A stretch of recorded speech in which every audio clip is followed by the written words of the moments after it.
about you. Yeah.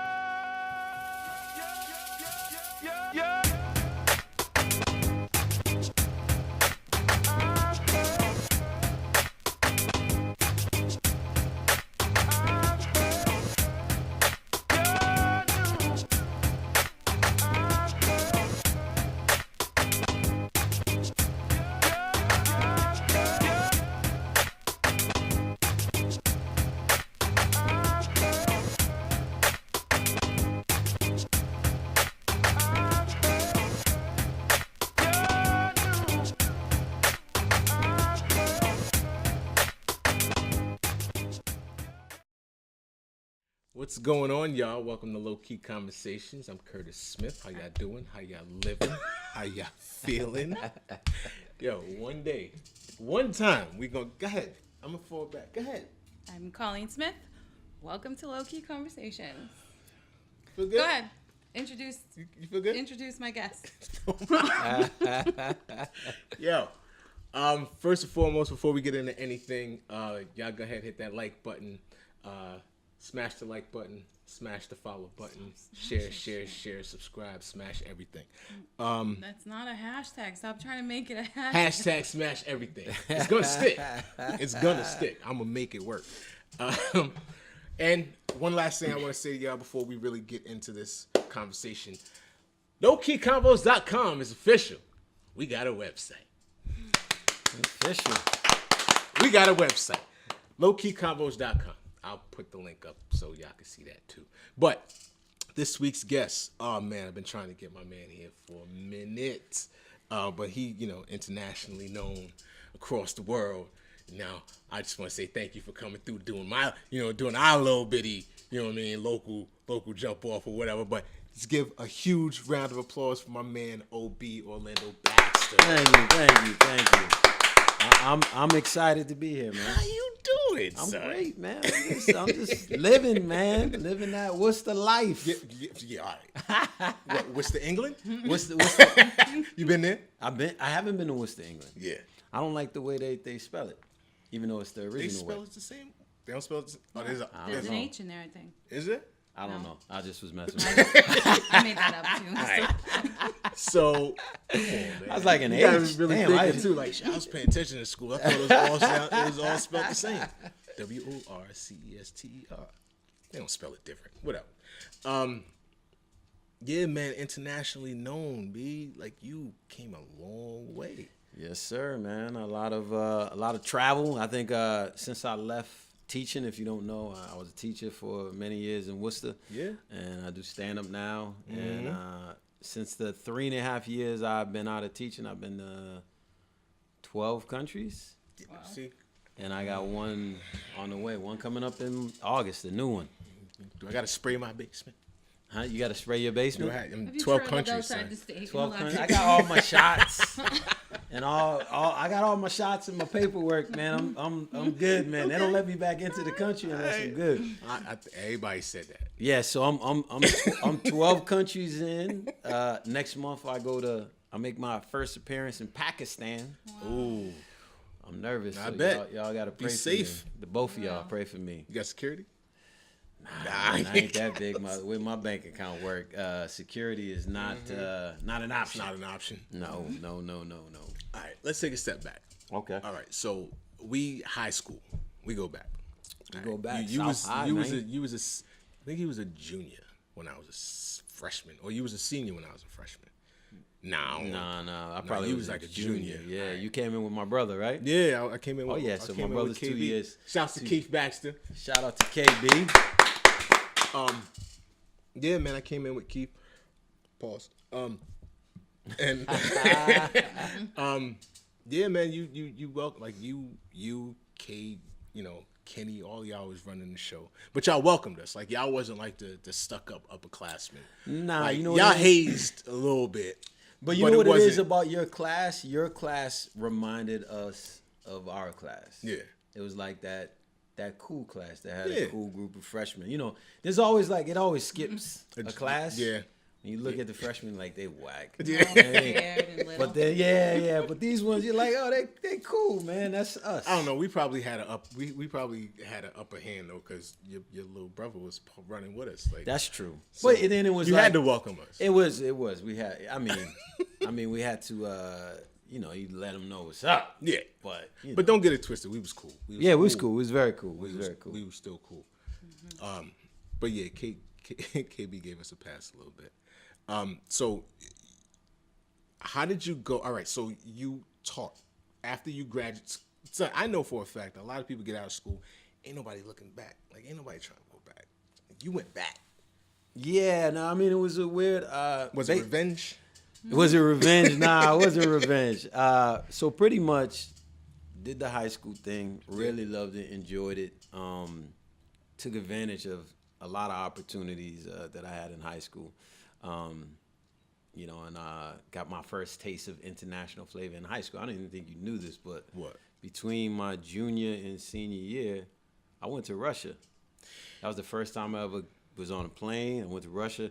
I was in Russia. There was in this program called Legacy International. I was always like trying to get it because the goal for me was to be the first one in my family to go to college. Okay. And graduate. And so I was always like I was in Project Impact and Dynamies and all these Upward Bounds. Yeah. So I was in all these programs and this one program called Legacy International. It was an 18-page application, longest application I ever filled out. That's a book. Filled it out, got in, and pretty much it was when Russia, which was at the time the USSR, had broken up and it had all these independent countries now, like Kyrgyzstan and Kazakhstan. And they wanted to know about tourism in the U.S. Like they wanted to learn about to build up their tourist industry in their country. Yep. And so they sent a group of students here, and in this program, Legacy International, they sent us there. So I went to Russia for like 2 weeks, and then I was in Kyrgyzstan for 6 weeks. Wow. And then trying to kind of help them with their tourist industry. I did not provide anything of significance. I was just like, damn, nigga, I'm out of Worcester. That was the goal. That was it. I was like, I made it out. And then I came back senior year, and like I said, I played sports and did that. And then I got into Holy Cross, and big reason for that was guys like we were just talking about him earlier. This guy named Jim Miller, who was a teacher at South, and a guy named Lee Hall, who was also a teacher at South. They were Holy Cross grads. Yeah. Probably two black dudes at the school, young black dudes at the school. And they were like my big brothers, and that's how they kind of treated us. Yeah. And so I ended up going to Holy Cross, just like them, and did that, loved it, met some real good brothers out of there, and then I graduated. And I think sometimes when you graduate from college, when you've never been to college, but you just graduate and you get the degree, you're like, all right, so where's my money, right? I'm done. And it's not like that. You realize you got to work, and I realized I couldn't do much with a history degree. Yeah. But go back to school and teach. It said I was going to go to law school, and then I decided, I'm going to take and I always do this, I'm going to take a year off and then figure it out. But I ended up working in, I went out to L.A. for a year, actually, and I worked at Universal Studios, the music department.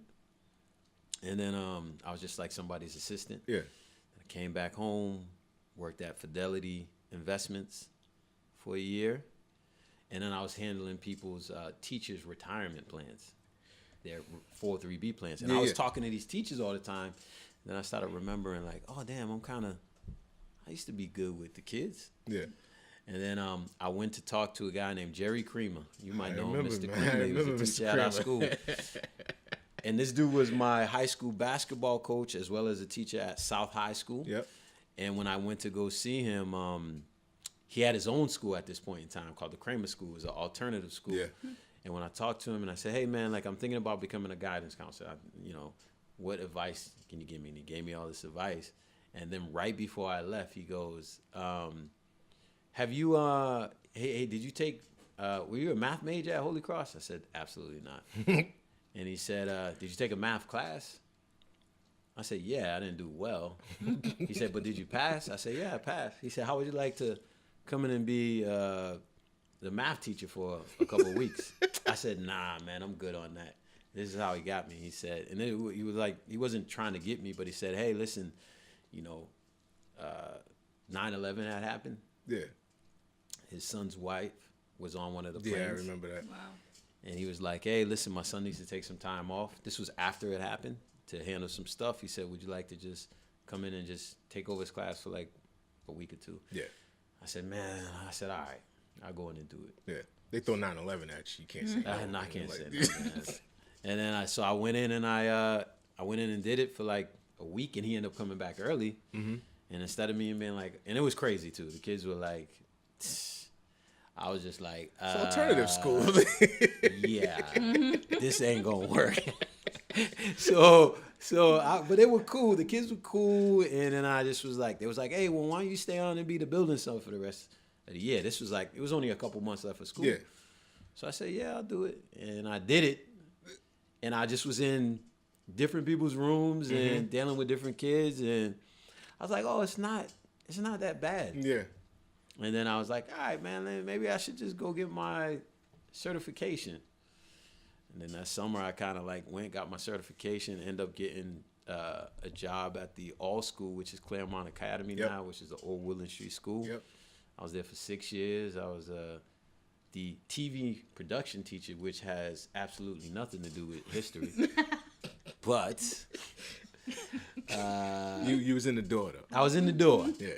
And then I was there, and I coached basketball and did a bunch of things. And then maybe 4 years in, I got bumped out of my position. That's one thing.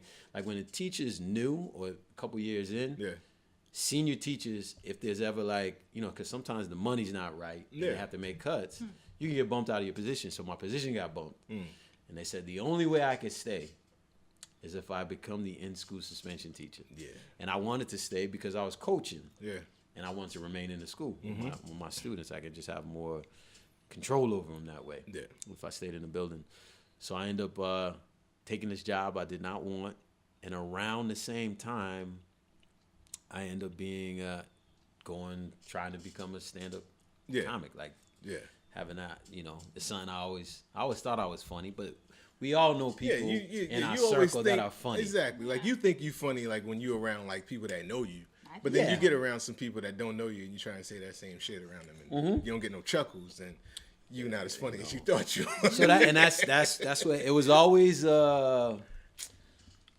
and I think South High for it, because South actually we had a TV class at South, and we used to do this thing called the mid-morning announcements. Yes, man. And I used to, we would tell the news, and I was one of the anchor people, and I would be funny on the show. And I did this show called Your Mother's Corner, which was another side show I used to do when we would just bring guests on and we would just talk shit about them the entire time they were there. And this was in high school. Yeah. So I always knew I had when you're funny, I was a funny looking kid. When you're a funny looking kid, you either have to suck it up or be on the offensive. Yeah, you got to embrace it. And I was always on the offensive. So I knew I had some skills. And then, but when I tried stand up, it was just, I was tired of, I was tired of telling my students and my players to like follow their dreams and don't be afraid of this. So I felt like a hypocrite. Yeah, you weren't doing the same thing that you were trying to So I did. So I had to do it. And although I didn't do it in Worcester, I tried it out somewhere else. And then once I tried it out, I kind of started pursuing it just as a little hobby. Yeah. And then after doing that for about 2 years, I realized, okay, I can make a little money doing this. Yeah. And then I started, telling the kids, sorry, I can't coach. I like you, but this feels a lot better for me. So now, do you ever run into some of your old students with them? Oh yeah, all the time. But do they know what you're doing now? Like, have they seen? Yeah, it's weird, man. Like, so I do a lot of. My kids are kind of old now. I know I don't look that young. That old. But I got kids that are like 34. Yeah.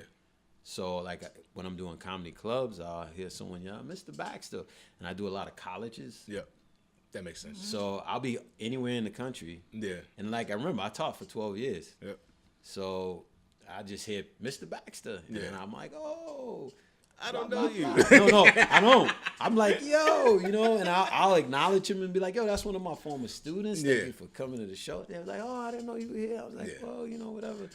And then I'm always like, "Yeah, man, I always want to Yeah. be up here, and I can say fuck you to you and not Yo. get in trouble." And It's great.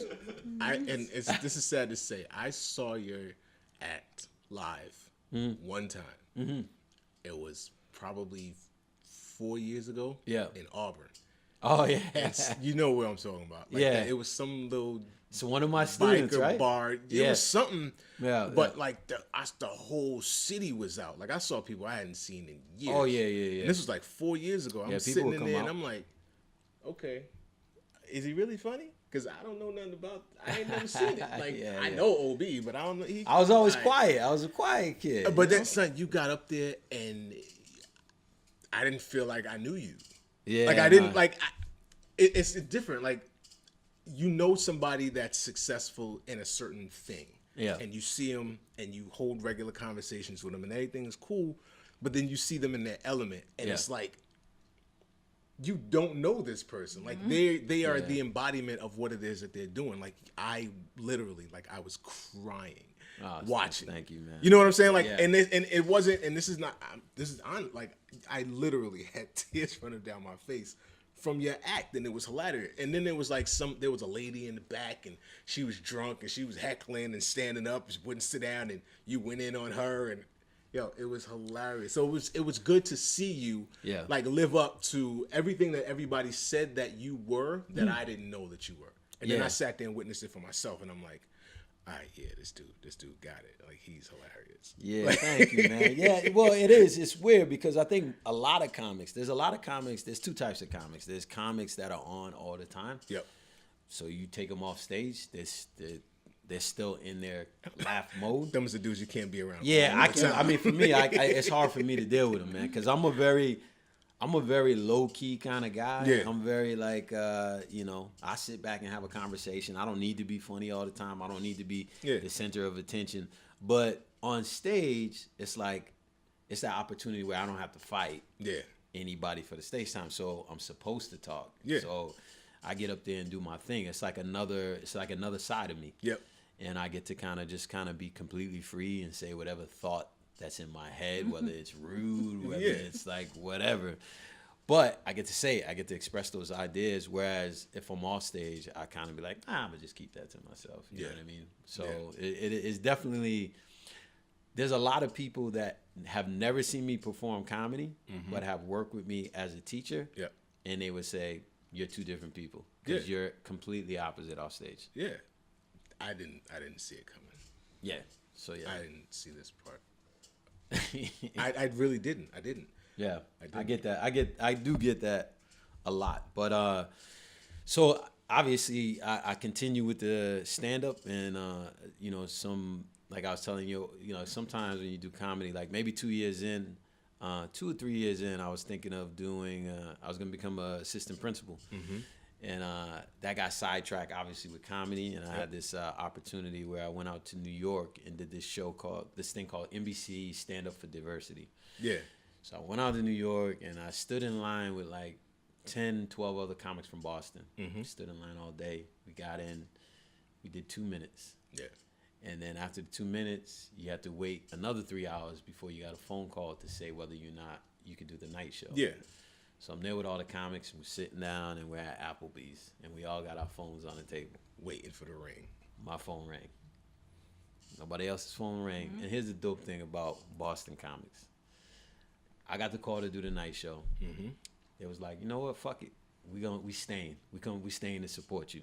That's So dope. Instead of taking on a bus, they all got. Yeah. So that's my people. That's my heart. I'm a Boston comic at heart. That's what I claim. That's what I've done for the last all these years. Yeah. But so then I do this. So there's this night show. Now on the night show is guys like Michael Blackston. Yep. More that soca. Yep. This there's a bunch of dudes that I've seen on TV a bunch of times. They all rep, but they all trying to get this thing. I'm the only one, or one of the only ones, unrepped completely. Gotcha. No agent, no anything. So, you know, and even when I'm signing paperwork, they're like, oh, you got to sign this. And then you put my name, put my contact, put your agent. I'm like, you know, NA, not applicable. Yeah. I don't know how many times I wrote not applicable, right? You know what, though? That's not necessarily a bad thing, because then you know that it's all you. Like, there's no fallback. Like, there's no fall guy. Nothing. All of the money go to you. And if this, can I go up early? Because I got school tomorrow. That's what it was. That's what's up. So then I go, all right, you know, so I go up. I'm like, there's no way I'm going to even whatever. So I go up, I do the set. I have amazing set in New York I think it was like Stand Up New York. So then the next day I'm in school. I get a phone call. It's NBC, you know, you're one of the people that we select. They only pick 10 out of the whole country. They're only having the shows in New York. So they picked 2 out of New York. New York, Chicago, LA, Miami, and there was like some other big city. Yep. So they say, all right, what we want to do, we're going to fly you out. Whoever wins a $250,000 development deal, and we want to do a show based on you. The winner. I go out there, and I'm with some funny motherfuckers, man. Like, just funny.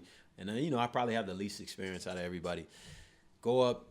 I do my thing, but I didn't get selected. But I have all these meetings, and they're all like, yo, you need to move out to LA. You need to move out to LA.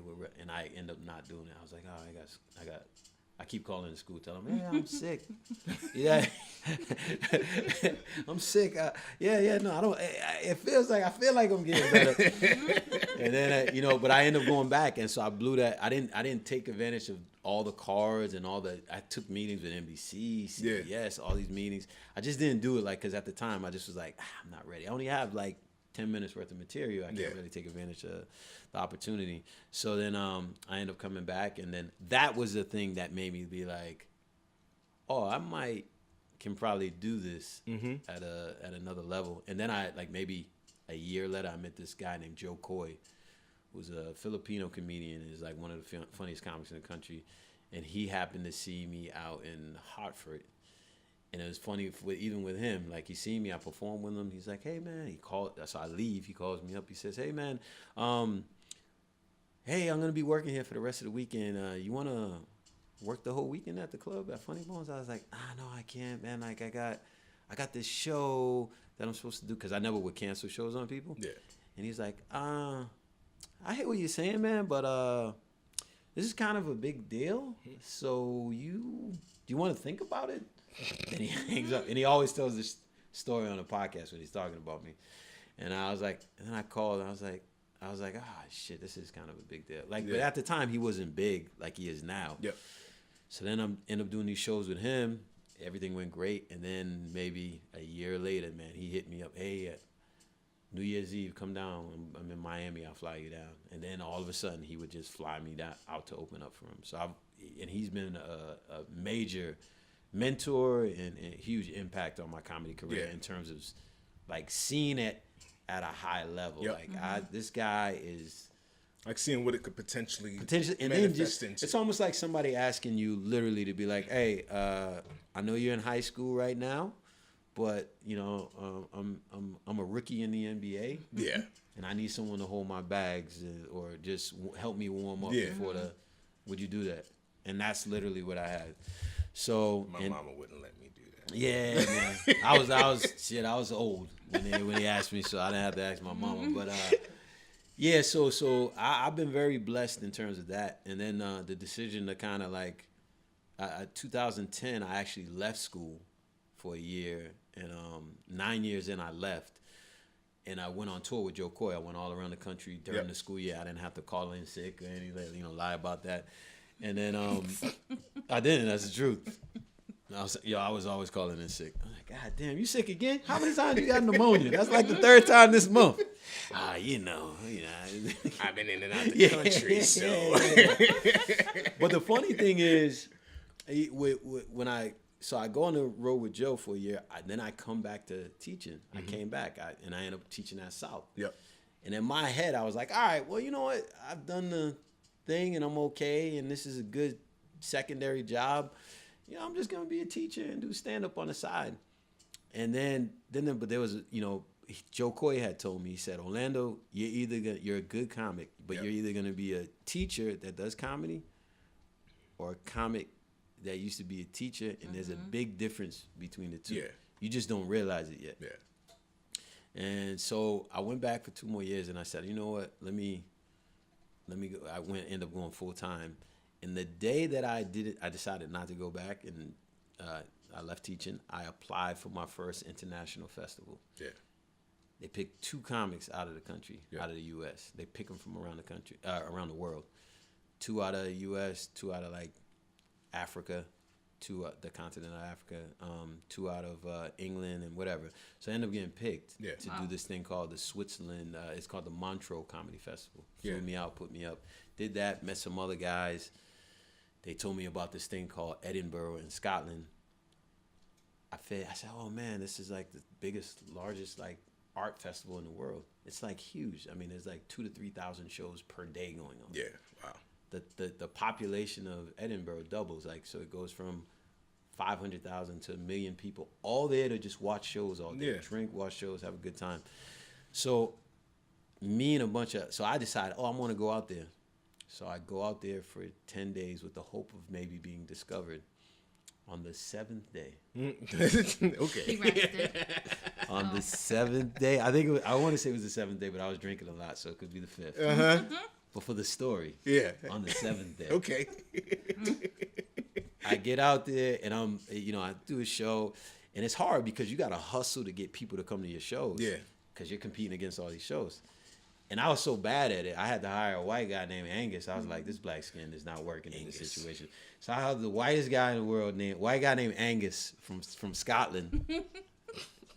I was like, yo, can you dance? He was like, no. I was like, perfect.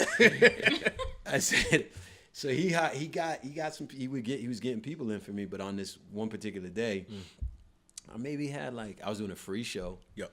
Doing 40 minutes, 30, 40 minutes. I do this show, this guy that I met in Switzerland, this guy named Mick Perrin, who's a big producer out in the UK. He's Eddie Izzard's. I don't know if you know Eddie Izzard, is a big comedian out of the UK. He's his manager. Comes to the show, watches the show. And I think I did okay. I didn't think I did great at all. I was sick that day. I was hungover. Did the show. After the show, he's like, mate, you were brilliant. And he was like, would you like to go to dinner with us? It was like him. It was another Asian. I go to dinner. It was like, hey, man, we want to bring you back next year. We want to sign you. We want you to be, we just started in international division. Yeah. And we have no comics from the U.S. And we want you to be the first one. And we want to bring you back. So they brought me back the very next year, 2016. I did my first hour show there called The Glorified Babysitter. And in that show, I from that, I got a ton of international stuff. So I've done South Africa. I've done Melbourne, Australia. I've done Estonia, Latvia, Norway, Finland. Estonia is... Yeah, France. Yeah. I've been to some places, man. So, but it was just, when I think about it, I almost got to pinch myself sometimes because I was just sitting in a classroom and thinking like, all right, well, I'm cool with this, with this, and I'm at South. Yeah. The South as a high school meant a lot to me. Of course, it did a lot for me, and but yeah, so that's what I do now, and so now Pakistan will be. I think 12. Yeah. That's crazy. So now how many, you said 12 countries. Mm-hmm. Anywhere you won't go? Well, because I'm going to Pakistan, I don't think I have. I think I'll go anywhere now. Because I didn't even think, because when the dude said to me, he was like, he emails me. He's like, hey, I got your name from somebody, one of the comedians. They speak very highly of you. I would love to invite you out to Pakistan. And the first thing I thought was like, all right, well, is this like USO tour? And it was like, no, this is like, I said, well, is it safe? Like, Yeah. I ain't trying to like get out there and then not come back. really be in a whole different background. Yeah. You know what I mean? And me sitting here reading a letter. Yeah. So I was like, is this okay? Is this a setup? Is this a setup? Yeah, he was like, nah, it's the name Umar. And he was like, nah, this is legit. And I was like, I said, well, who else did it? Because, that's how you know. Yeah. He might say some rinky dink, like, Bozo the Clown. Yeah. And I'm like, nah, I'm good. But he said a couple comics that I knew, like big comics that are very big in the States. Yep. And then I just was like, all right, this is legit and it seems safe. So I said, man, let's do it, man. Like, now you've done some big things, not locally, but when I say local, I'm thinking in the States. I don't know why I said local. Got to get out of I that. watched you on Conan. I did do Conan. I did Conan in 2016 was a big year for me. Yeah. How'd you get there? Well, I was with, I used to I opened for Joe Coy, and I also opened for this comedian named Whitney Cummings, who wrote Two Broke Girls, the show Two Broke Girls, and she also wrote the show Whitney, and she had seen me in Boston. She had a show at the Wilbur Theater, and she requested some openers, and she ended up choosing me, and then we hit it off, and then she had said, hey, Orlando, take my number down. Give me a call, man. I think you're great, and blah, blah, blah. Never called her. A year later, she came back. Like, what the fuck? So then I talked to her again, and she requested me again. We had another good show, and then she said, take my number down. I took her number down, and then I still waited. Yeah. And then I eventually called her, and when I called her, we ended up doing a bunch of shows together. She's another person that is she's younger than me, but like, also a mentor, and I love her work ethic, love her creativity. She's just a real talented comic, and she one day she just said, Orlando, how come you're not on TV? I was like, I don't know. she was like, yo, send me a tape. She said, I can't promise you anything, but I know somebody that works in late night, and she actually told me he works for the Letterman. I think he works for the Letterman or whatever. I was like, all right, well, I just sent it to her. I didn't think anything of it. Yeah. Literally 3 days later, she calls me back. She said, oh, I texted to him. There's a guy named JP. He's on Conan. The next day after she texted me, Conan hit me up, like the guy JP. He's like, hey, man, we love your stuff. We want to have you on the show. Yeah. And I was like, cool. I was like, what do I got to do? They was like, all right, you sent 9 minutes. We only need 4 or so, and we liked 8 of it. Yeah. So you got to figure out. There's like, yo, 9, we only liked 8. Yeah. So it was like, yo, you gotta figure out the set that you want. That's good. So there's like a whole process behind it. So it took, because of my busy schedule as well as their own schedule and having a bunch of acts on. It took a while for us to figure. It took almost a year for us to figure out the set that they were okay with. Took you a year to figure out what 4 minutes to use? Yeah, because what happened was, like I send them, I go out and I tape something and I send it to them, and I might not hear back from them for 3-4 weeks. Yeah. And then I'd respond back to it, and they'd be like, oh, we like this, and this, but what about this punchline? Is it, we think it might be, and then I all right, now I got to figure out what to do to switch it up, and then that kept going on. But at the same time, like I said, the year was 2015, 16. That was a very busy year for me. Yep. So then when I was in Edinburgh doing my hour show, guess who happens to come to the show? The dude JP. He's in the audience. I have no idea. I'm doing the show. I'm murdering these motherfuckers. Man. I'm like, but I have no idea he's in the show. Yeah. Get out the show. Hey, Orlando. Now, I never seen him face to face. I don't know who he is. I say, hey, man, He's like, oh, yeah, good show. I was like, oh, thank you. He said, you know who I am? I said, no, nope. I did. He said, I'm JP, man. We've been emailing back and forth. I said, oh, what's up, JP? Blah, blah, blah. We started talking. He's like, hey, man, dude, you loved your show. You killed it. Yeah. When you come back to the States, we got a date for you. So I came back in September. They wanted me to do it in September, but then I like I said, I had another 2-week run where I ended up doing this 2-week European tour. I went to Finland. I did a Turku, Finland festival. Yep. Then I was in Estonia, Latvia. Then I went up and did Norway. Wow. And then by the time I came back home, it was like boom, picked a date, and then I did the show in October. Yeah. And that was crazy. Yeah. It was crazy. I remember watching it. It was cool. Yeah, it was great. You look nervous as hell, though. I was nervous as hell. You look Bro, nervous as hell. because You know all tight and shit. No, you know what it was? Well, he had to break down 4 minutes. You know what it was Now too? we know the process. The process right? is different. Yeah. The process is a lot different. It's almost like someone taking your rhymes and being like, yo, I got a song that's 3 minutes, 16 bars. Can you do those 16 in 4? Yes. And but you know what? No. Sorry. No. But you Yes. but exactly. You say yes. But then But once you get- know, Yeah. you're like, how the hell am I going to do okay, how do I chop it? How do I chop it? So like even when you see people sometimes when you see people on these late night shows, it's them and it's their material, but it's not them. It's not them. Yeah, It's because not they got to them. dumb It's it like down a for dumbed TV. down- yeah, it's like a TV version Yeah. of how they really are. Yeah. So I think that so anyways, so I was very nervous on the show. At one point during the show, this is what messed me up. So I'm in my dressing room, sitting there, my agent's there, and I'm sitting there, I'm like all like hyped up. And then they were like, so and so, one of the guests is running late. We're gonna have you come out now instead of 30 minutes from now. You know, so I was like, oh shit. So Yeah. So then I go out there, and then 2 minutes before I'm about to go up, they go, oh no, he's here. We're gonna have him go on. So I go, okay. I go back. I relax a little, right? Now in the meantime, earlier that time, Yeah. they were saying, all right, when you get up on stage, this is your mark. So this is where you got to run out and hit the mark, and then the camera's here. We want you to look in this direction. I remembered all that. So I go back to my room, and then it's my time.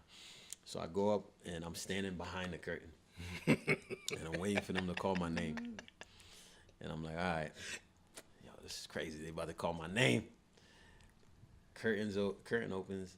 The first thing that happens in my brain, damn, am I supposed to run out to that mark? Yeah. So you watch. I don't think they show that portion of it, but if you watching it live, I start walking and then I run out to the I trot out to the thing. So then I get in, and then the reason I look so tight is because I have this agent, like they're from the UK, right? Yeah.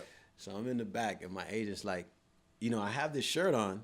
I'm decent. I'm looking good. It don't look tight or anything. And then I had this jacket. Yeah. And I put the jacket on. She said, let me see what you look so smart, mate. Mate, you look smart. I was like, you think I should wear it? You look smart, mate. So I wore the jacket based on my agent. And then when I see myself, I was like, God damn, I'm like, you all look tight and big. I look like the Michelin man. I'm out there like, I'm like a black float, man. I'm like just walking out there. So when I hit the mark, and then even during the set, I got that first laugh and I'm getting into the groove. Another thing messed me up a little bit was at one point, I look over like real quick. Yeah. And when I look over, I see the monitor with me on the monitor doing Conan. Yeah. And I was like, oh shit. This is real. I got focus. I got focus. This is crazy. I could have ended it right there. This is crazy right now. You only had 4 minutes. Yeah. So it was a bugged out experience, and it was like, it wasn't my first TV experience, but it was my first experience doing something that big. Yeah. But since then, I've done a couple of. I did 50 Cent. I was about to ask you about that. You did 50 Central. I did 50 Central. I don't think they aired it though. I did 50. It was supposed to get aired in June. That never got aired, and I just did something for Laugh Mob's Laugh Tracks, which is something on True TV, where they take one of your bits and they make like the like almost like a music video to your bit. Yeah. And they just have all these characters acting in it. So I did that, and I think that is dropping in the fall. And then I'm waiting on to hear back from some other things. And You did low key conversations were pretty big. yeah, and that's what I'm saying. Like this is what I really wanted to, right? I'm nervous right now. You didn't know. I seen the monitor. I was looking for myself. Man, I was like, it's like this. Like, all right, so when we have our guests here, it's not supposed to be.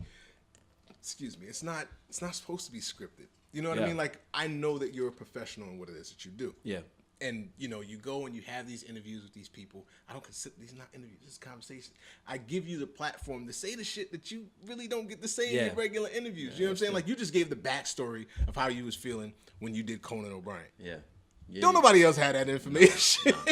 You got that here exclusively. Yeah, this is conversation. That's exclusive, man. That's exclusive, man. So yeah, man. So you know, I've been very super grateful and blessed. With a lot of opportunities that continue to, you know, I continue to get things, and you know, I'm just excited to see, because I just want to see where it can go. Yeah. Because every time I think that, you know, in my head I was like, yo, if I could just tour around the country, I'd be happy. Yeah. So now that I'm 12 countries in, and you know, I started doing cruise ships and all this other stuff, it's like, wow, what was that look? I've been to she want to go. I've been to New York. She been bugging me for a long time. She want to go on a cruise. Get out of this country. The cruise. What the hell? Hey, careful what you ask for. Yeah, I know. You might get about this country not the way you want to. Just come knocking on your door. Exactly. You never come back. I don't know what happened. That's funny. You'd be like, oh, the country? Oh, I thought you meant the country. I brought you to the city. Brought you to the What do you mean? Oh, you mean country? You mean passport country? Is that what you're talking about? Oh, you mean fly? I got a question for you. Yes. And it's a random question, but it's still a question, because I know how I feel in the aspect of music, and I really wouldn't let a lot of stuff go. Would you write for another comic?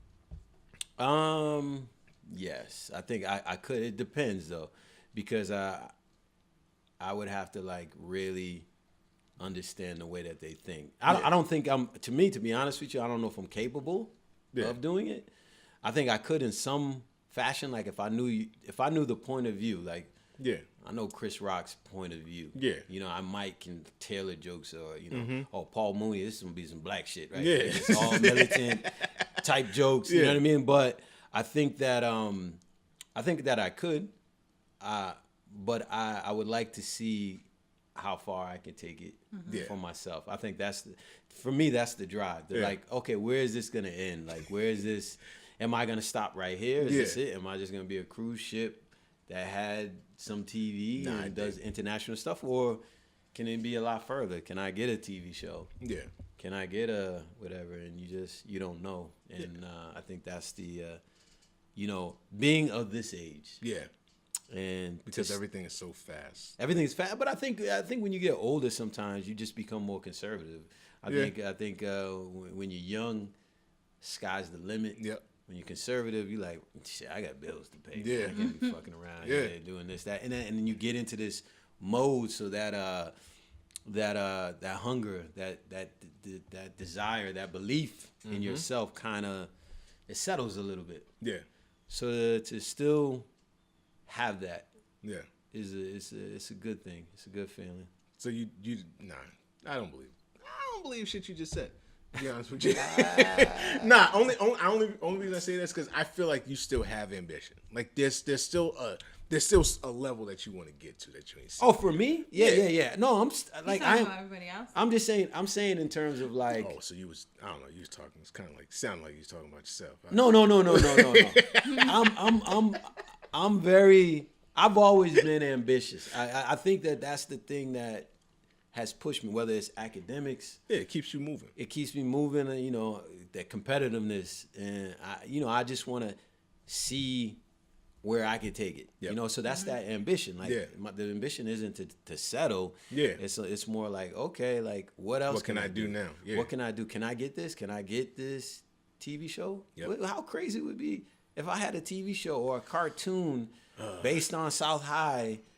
You know what I mean? Like, how crazy would that be? We got characters, man. You know what I mean? We got characters. That's what I'm saying. I want to see what my cartoon me look like. That's what I'm saying. Like, it may never happen, you know, and that's okay.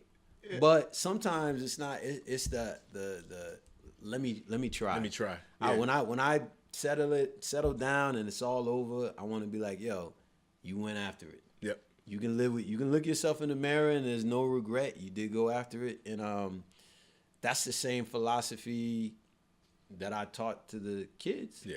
You know, so I'm not being a hypocrite. Yeah. I'm trying to do my thing. I think that's the biggest thing we can do. Like our generation. Like, Yeah. Because you can't walk around talking that talk and then not like believe it. You know what I mean? Like Yeah. you can't be like, Oh, you can. And there's plenty of people who yeah, do. but then you an asshole. Like, you're an asshole. Yeah. Like, you can't be like, you could do anything you want to do. Yeah. And you can be anything you want to be, and then have them walk around believing that shit, and then Yeah. you don't believe it, and then they see how you move, and Yep. they're like, how you expect me to take advice from you when you do what you do? But see, it's a lot easier. It's a lot easier, I think. I think the reason why people are like that anyway and give you that advice is because there's a little bit inside of them where they kind of let that go. Yeah. So you know, as like you know, I was like, yo, I used to tell the kids all the time, yo, when I was in school, I did this, that, and the other, but yo, you guys got all these opportunities. Take advantage of it. And I'm not saying it from a place of like, yo, you got to do this, but I'm like, Yeah. yo, there's a window of opportunity in high school, whether you see it or you don't see it. Yep. Because once you graduate and you're like, yo, mister, I came back to, I got these other kids. Mm-hmm. You shit, your name ain't on the list no more. So, you know what I mean? Like, Yeah. so it's a lot harder. So, I think there's a lot of people that, especially this Instagram, Yeah. social media generation, Yep. everybody wants to be Yeah. the man. Everybody. And it's hard to, so people talk it all the time, Yeah. but it's hard to like take the actions behind it. So at this point in time, I'm still taking the actions. So I'm happy about that. That's good, man. You're I saw you a couple of years ago, and I'd seen you like in passing. Mm-hmm. Didn't really think nothing of it, and then I saw you like, I looked you up. I'm like, yo, he's doing a lot. And then I saw you on Conan. I'm like, all right, he's doing too much. And then I saw you with that. And then I saw you with the picture with 50, and I'm like, yeah, now you're just showing off. Like, but then it's good to see the progression. Like that's part of the reason why like that's one of the things I do like about the whole social media era, because you get to see the progression and the progress of people. Like before, like it was just, oh, here they go. Oh yeah, it's just there. And then they I just wonder what pop up happened like, to him. where the hell you come from? But now like you get to see somebody's progression. You get to see their work. Yeah. And it's not like they just a fly by the night. You Yep. know what I mean? They just popped up out of nowhere, no work. They know somebody or Yep. they did something to get in this spot. Like, nah, I saw you. Yeah, my grind, man. your My grind. man. I That's respect why. it That's why heavily. sometimes when people like, this is one pet peeve, not a pet peeve, but one thing that annoys me sometimes is that people will be like, "Oh man, but you were funny all your life," Yeah. and it's almost like dismissive Yeah. of the work that you know how many times I got on stage and didn't do well, and all the things that I had to learn. It is definitely like a profession. It's a craft that you have to work on. Yeah. You know what I mean? Like, I think there are people in the world that are definitely blessed with comedic talent, but I always associate comedy with boxing. Okay. There's a lot of people that we know that can fight Yep. on the street, Yeah. but if you put them in the ring, Get their ass. Make him follow rules. they get their ass like Because you don't know how to move. You don't know how to move. You don't understand like the stamina, the Yep. ropes. Like you gotta learn that. Yep. You can't be like, oh man, you was knocking niggas out in the street. Yeah. What's the big What deal? happened? Like, it's dismissive of all the running and all the training and all the 1,000 point. Like I remember one time I took like I went down to Camp Get Right. I went down to not Kemper's, Kendrick Ball's gym. So I'm down there, and I was like, "Yo, man, I want to like kind of learn, by whatever." So I'm learning some of the stuff, and I see young kids, maybe like 13, 14. Yep. And they punching, right? And I'm doing my exercise, whatever, doing my little breaks. They still punching. I'm like, God damn, dog, these kids is punching for a long time. And I'm like, yo, how many?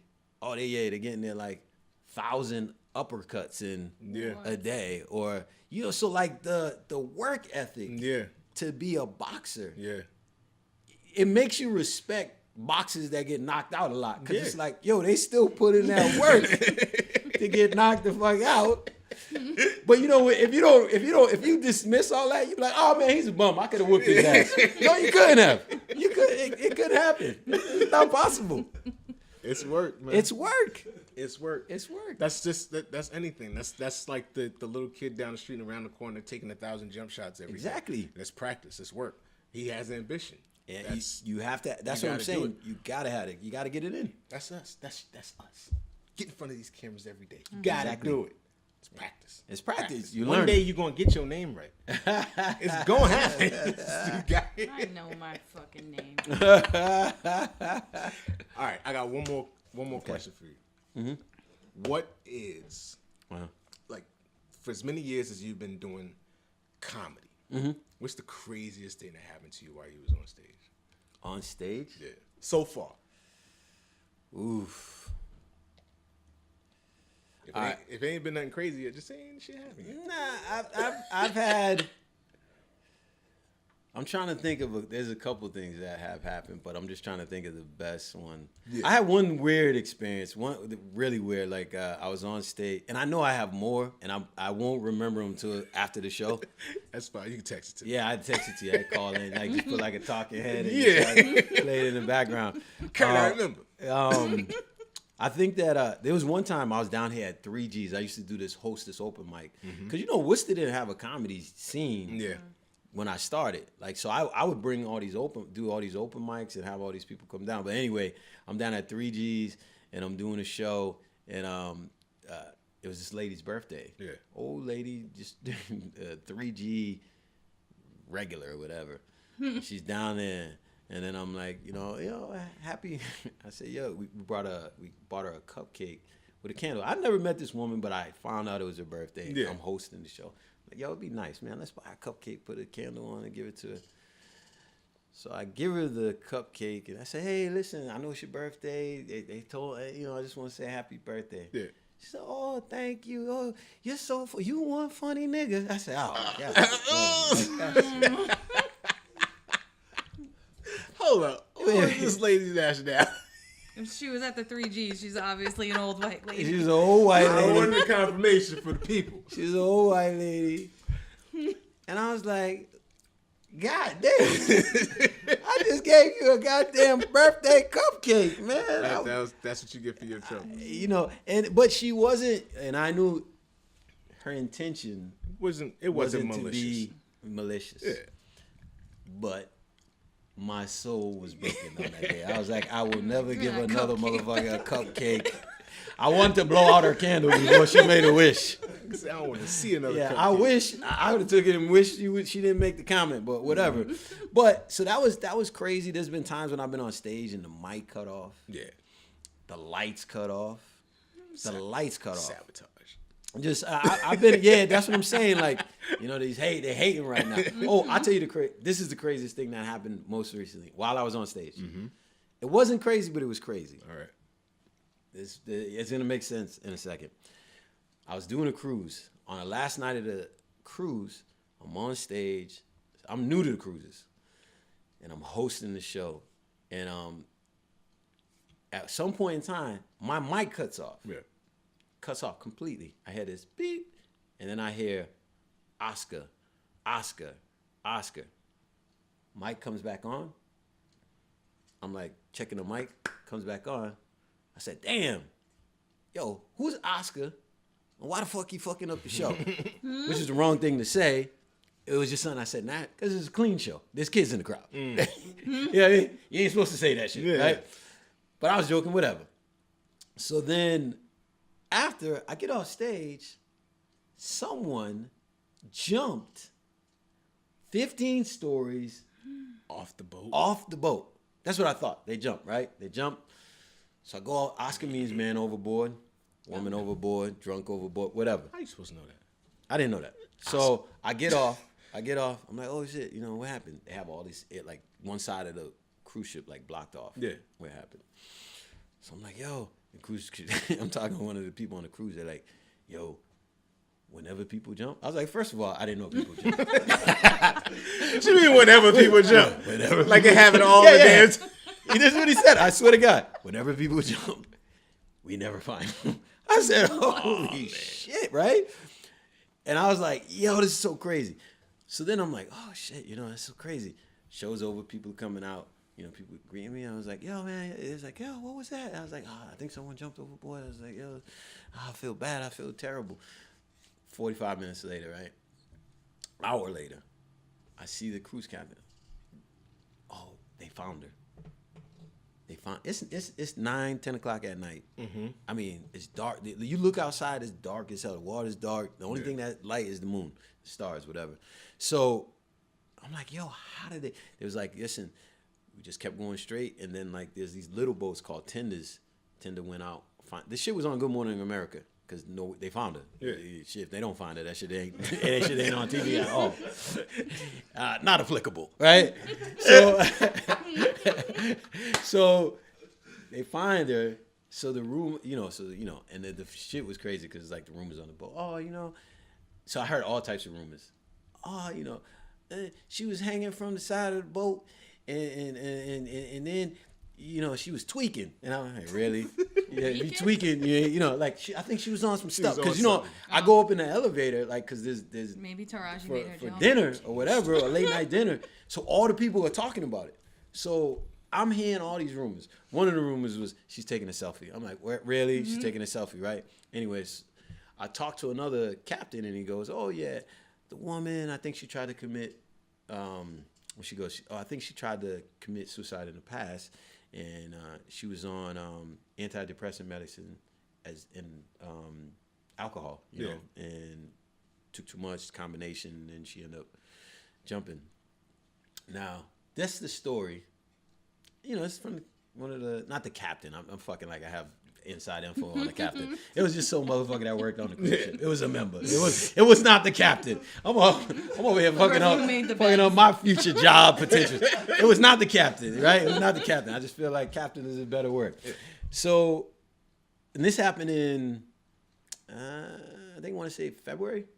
So, whatever. So for the past couple months, right? So sometimes like I'll be talking to people and I'll be telling them the story about person jumped, and I've been telling them like, yeah, all these fucking rumors, and this woman jumped, all these stupid ass rumors. So the other day, 2 days ago, I go online because I was like, I should write some jokes about it, and then I was like, let me look online to read about it. So I read about, I never watched the Good Morning America interview. Yeah, I watched the interview or like the little clip they have on it. The woman was taking a selfie. The shit was right. Wow. Taking a selfie, she was sitting on the rail, and then she fell backwards. Dumbass. And she fell off. So the rumor that I dismissed, I was like, bitch, what the fuck is this? Right? Oh, it's some real shit. She was right as shit, right? So, but anyways, so that's the craziest thing I think that has happened. That's crazy. Who the hell is that? It would have been better. It would have been better if one of my jokes was so bad that somebody jumped on. Yeah, that's a fucking story.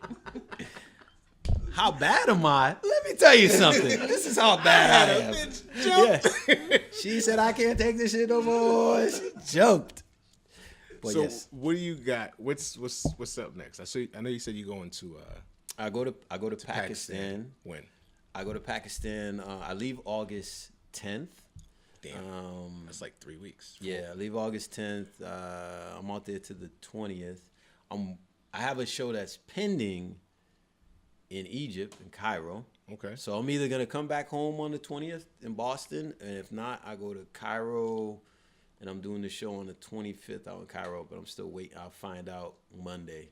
Okay. Whether I get that. But when it's like this, with comedy, sometimes you just don't know. Yeah. But if I get that, I'd be very excited because I've always wanted to go to Egypt. And then I got shows, man. I got a website. Go to OrlandoBaxter.com. Mm-hmm. I don't know if you guys know this. Worcester, Mass. has a new comedy club that's opening up called the Woo Ha Ha. Woo Ha Ha. Woo Ha Ha. Right downtown where they're doing all that redevelopment on the I forgot what street it is, but on the it might be not the street with Little Kim's. Is that Little Kim's? Little Kim's. Not Little Kim's. What's it Little called? Kim lives in Worcester? She opened a shit. Not Kim's, but Kim's. Where the fashion outlets were. With not that side of the street with a fashion out, where the newspaper used to be, Telegram and Gazette. Used to be. Yeah. So that right there, they got all these restaurants, and there's like a jazz club there, and I think it's over in that section. But I'm headlining that weekend, the opening weekend. So that's the big thing that I have in Worcester. I mean, other than that, I'm just like cruise ships, just shows around the country. You working, man. Yeah, I work. I try to stay busy. Colleges and whatnot. Yeah. Stuff like that. Listen, you didn't have to. Like, we've been trying to make this happen for a minute, but you busy, I'm busy, we busy. Yeah. Busy. But we got it. We got it done. We got it in the bag. We got it in the bag. Y'all go and check out OrlandoBaxter.com. Yes. Got a lot of things going on right now. Also, go check out LowKeyConvos.com. Low Keys Combo. Because we got a website. We got a website. All right. Also, you can still catch us Instagram, Facebook, Twitter, everything at Low Key Conversations. I'm Curtis Smith. I'm Colleen Smith. Orlando Baxter, thank you for sir. coming through again. Yes. Thank you We'll for having see me. y'all next week. And y'all be safe. Enjoy y'all week. Talk, have conversations. Peace. Peace Bye. out. Were we good? Yeah.